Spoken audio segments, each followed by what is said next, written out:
ये कहानी एक किसान किश्क की है जो बुद्ध के समय में रहता था। किश्क के जीवन में बुद्ध की शिक्षाओं का महत्वपूर्ण प्रभाव पड़ा, जिससे वह अपनी समस्याओं और संघर्षों का समाधान पा सका। किसान किश्क का जन्म एक साधारण किसान परिवार में हुआ था। उसकी पूरी जिंदगी खेती बाड़ी में ही गुजरी थी। वो मेहनती था, लेकिन लगातार प्राकृतिक आपदाओं और अन्य समस्याओं के कारण उसकी फसलें बार बार नष्ट हो जाती थीं।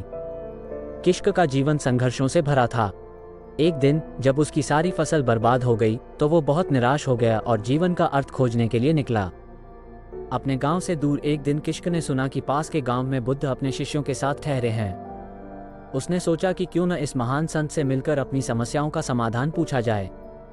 जब वो बुद्ध के पास पहुंचा तो बुद्ध उसे देखकर मुस्कुराए और उसे बैठने का संकेत दिया। किश्क ने बुद्ध को अपनी सारी समस्याएं बताईं। उसने बताया कि कैसे उसकी फसलें बार बार नष्ट हो जाती हैं और वह कितनी मेहनत के बावजूद भी सफल नहीं हो पाता। किश्क का चेहरा चिंता और हताशा से भरा हुआ था। बुद्ध ने उसकी बातें ध्यान से सुनी और फिर शांतिपूर्वक बोले, किश्क, जीवन में दुख और कष्ट तो सभी को सहन करने पड़ते हैं, परंतु जो धैर्य और करुणा के साथ इनका सामना करता है वही सच्चे सुख को प्राप्त कर सकता है। बुद्ध ने किश्क को करुणा और धैर्य के महत्व के बारे में सिखाया। उन्होंने समझाया कि कैसे हमारे कर्म और सोच हमारे जीवन को प्रभावित करते हैं। बुद्ध ने उसे बताया कि जब हम अपने दिल में करुणा और धैर्य रखते हैं तो हम कठिनाइयों का सामना बेहतर तरीके से कर सकते हैं।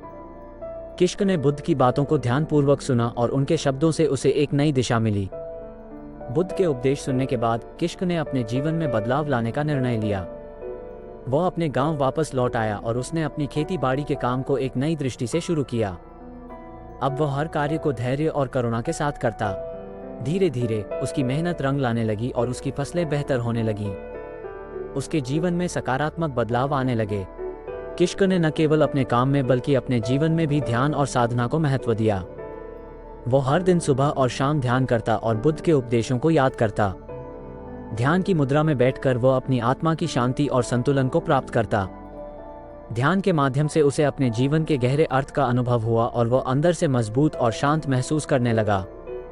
किश्क के जीवन में हुए इस बदलाव ने न केवल उसे बल्कि उसके आसपास के लोगों को भी प्रेरित किया। वह अब बुद्ध की शिक्षाओं को अपने गांव में फैलाने लगा।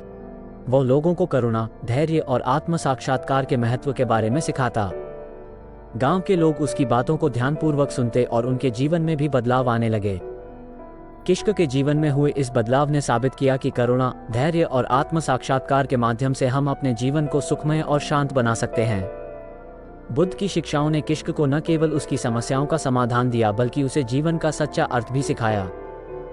किश्क अब एक प्रेरणा स्रोत बन गया था और उसकी कहानी आज भी हमें ये सिखाती है कि सच्चा ज्ञान और शांति हमारे भीतर ही है, बस हमें उसे पहचानने की आवश्यकता है। किश्क की कहानी यह सिखाती है कि करुणा, धैर्य और आत्म साक्षात्कार के माध्यम से हम अपने जीवन को सुखमय और शांत बना सकते हैं। छोटी छोटी भेंटें और साधारण लोग भी हमारे जीवन में महत्वपूर्ण परिवर्तन ला सकते हैं। हमें बस अपने दिल को खुला रखना है और सत्य की खोज में लगे रहना है।